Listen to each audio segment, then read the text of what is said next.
The one who starts first doesn't always win the race. Just look at this, a bustling Seattle reaching for the sky, while the former big brother, Portland, once the undisputed king, is now dozing off in the twilight of history.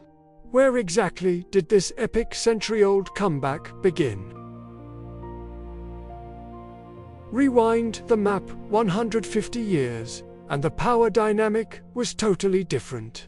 Oregon was the true promised land of the entire American Pacific Northwest. Streets once packed with people chasing gold and wheat. They were intoxicated by the innate abundance of agriculture. But over time, conservatism slowly turned this thriving hub into a quiet relic, watching helplessly as cargo ships diverted the economic flow right into the hands of a rival. And here's the historical twist. The economic and demographic charts show a brutal gap. Washington flipped the table, replacing farming with tireless automated assembly lines that light up the night, officially crushing its older brother. Think this is all thanks to human genius? Not quite. Look at the rushing traffic through intersections and the fog-drenched highways of Seattle. Their destinies were actually written by Mother Nature. On the surface, the two states look like identical twins sitting side by side. From the damp, foggy forests to their matching lifestyles, everything is draped in a perfect green canvas to fool the naked eye. But strip away that romantic mask, and the graphic breakdown reveals starkly contrasting colors. A razor-sharp geographical divider, congenital crack that tore the economic destinies of these two lands in half. It was this ruthless boundary that completely redrew the map of America's westward expansion. Back to Oregon, those golden wheat fields waiting for tractors used to be their absolute pride. But sometimes, resources that come too easily act as a toxic potion, stunting the rise of industry. Meanwhile, Seattle rose high with its skyscrapers, standing tall against the raging ocean and leaning back on the majestic, snowy peaks of the Cascade Range. They didn't have golden soil, so they were forced to conquer the vast ocean. The Cascade Range isn't just a lifeless rock formation. It's a resource distribution machine. It blocks the wind to dump heavy rain on the western slopes, nurturing breathtaking, moss-covered ecosystems. But it mercilessly throws scorching heat and drought over to the eastern side. Between Mount Rainier and Mount St. Helens, the harsh volcanic landscape proves this is a land where you have to bleed to build. The fatal choke point that decided who won and who lost is right here. Washington's mountains are scattered, opening up pathways for vital transportation to weave through. But the southern Cascades, it's an impenetrable wall, locking Oregon into permanent isolation. Just look at the Cascade stretch passing through Oregon. What do you see?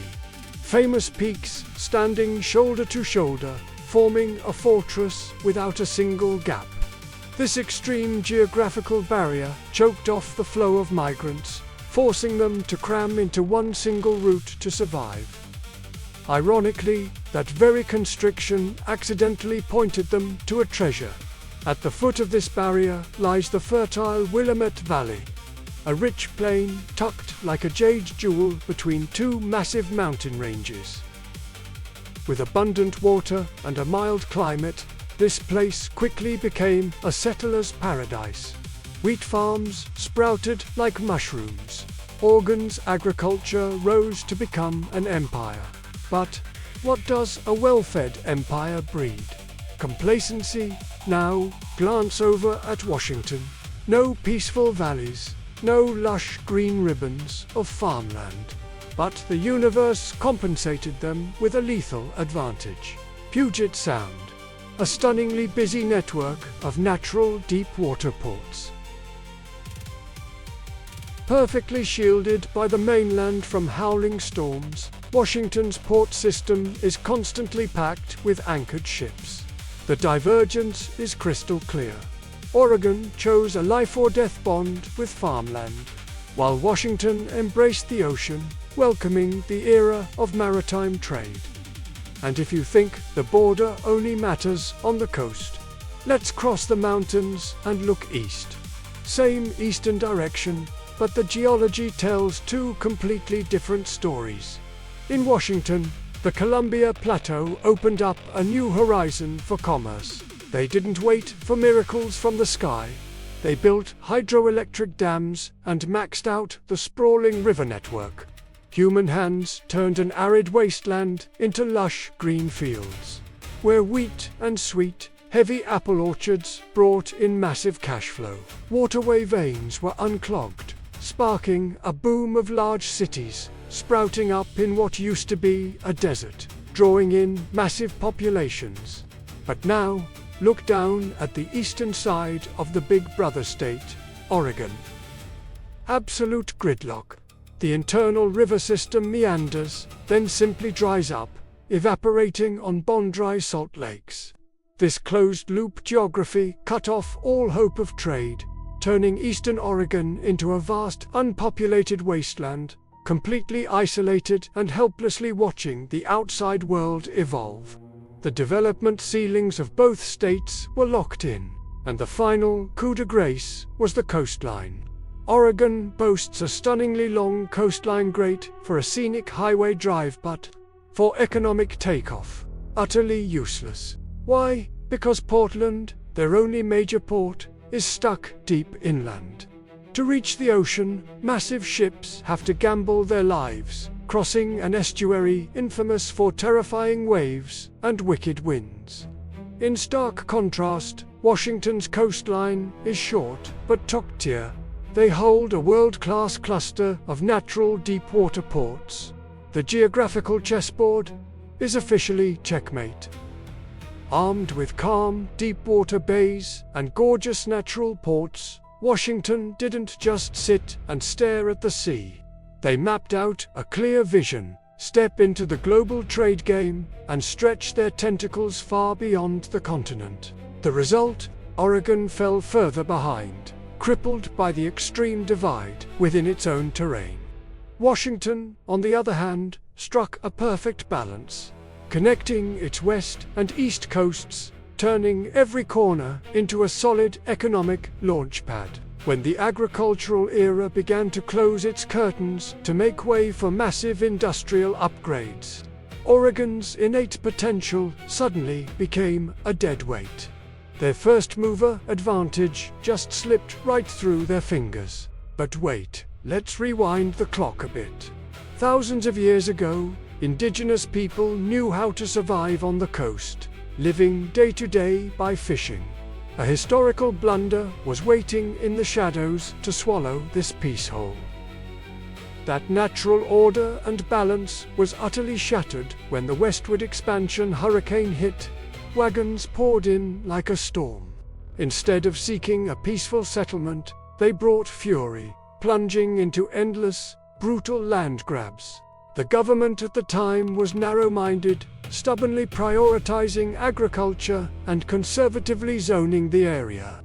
Then the immigration wave exploded. Treaties were signed, and hastily drawn borders officially turned this fertile land into the legal Oregon Territory. But you know how it goes. Power breeds arrogance. Oregon centralized all its authority in the warm Southern Valley, coldly neglecting the wild North. The newly arrived immigrants had no choice but to drift north, grinding their teeth in the commercial logging industry. The North-South rivalry took root right here. Did you think they'd just accept paying taxes without representation? Every breaking point has its limit. Tensions hit their peak, and the once peaceful river became a fierce dividing line. They collectively petitioned to split the state, laying down hardline border demands, and history smiled upon them. The US Congress approved, and the Washington Territory was officially born. To avoid name confusion, they rebranded, setting the stage for a completely new dynamic. Oregon could gloat. consolidating its monopoly and quickly sitting pretty as an official state. Leaving Washington to struggle, sinking for 30 grueling years, surrounded by deprivation. But the best part of the show was yet to come. From the shadows of an obscure taglong, Washington was plotting a seismic comeback, turning Oregon's title of former overlord into a thing of the past. Leaving Washington to struggle, sinking for 30 grueling years, surrounded by deprivation. But the best part of the show was yet to come. From the shadows of an obscure taglong, Washington was plotting a seismic comeback, turning Oregon's title of former overlord into a thing of the past. Where money flows, the brightest minds naturally follow. Top-tier talent pushed per capita income to dreamlike levels. A groundbreaking historical shift, Washington was officially crushing it on all fronts. But all prosperity must be forged in fire. The Great Depression hit, exposing the fatal flaws of both regions. Right then, shimmering ships loaded with gold cut through the waves and docked, triggering one of the wildest gold rushes of all time. Faced with a massive treasure trove from Alaska, Portland stared with conservative eyes, hesitating and letting the golden opportunity slip away. And Seattle, with razor-sharp vision, they immediately cast their nets, transforming themselves into the exclusive gateway to devour this lucrative pie. Miners swarmed in like moths to a flame, bringing sky-high wealth with them. Money made money. Seattle threw cash at upgrading its entire seaport system, generating an explosive growth spurt that officially kicked Portland to the curb. Railways stretched out, financial hubs sprouted up like mushrooms after golden rain. The second great divergence hit like a tsunami, slamming the door of hope shut on the spokes, a brutal end to the old crown. What's the secret to thriving in a changing world? Avoid the resource trap. While Oregon clung to timber, Washington soared with the rise of Boeing. Powered by massive military contracts, aviation boomed, creating thousands of skilled jobs and a strong middle class. Then came the timber crisis. Forced to adapt, Oregon embraced innovation, attracted intel, and sparked a growing tech startup scene. It wasn't just semiconductors. Nike also rose from Oregon's soil. Backed by strong manufacturing, the state climbed into the global top 9 economies. Meanwhile, former Boeing engineers helped build a new future. Microsoft took root, and Amazon exploded onto the global stage. A worldwide logistics network and a powerful cloud computing empire completed the digital ecosystem, making Washington a dominant force. Using its strategic location, Washington entered the global era. Oregon remained tied to traditional agriculture. So what's the lesson? Fertile land is only a temporary advantage. Continuous reinvention is what shapes the future. Those who cling to the past fall behind. Those who reinvent themselves shape the future. America's greatest comeback was complete. The century-long battle was over.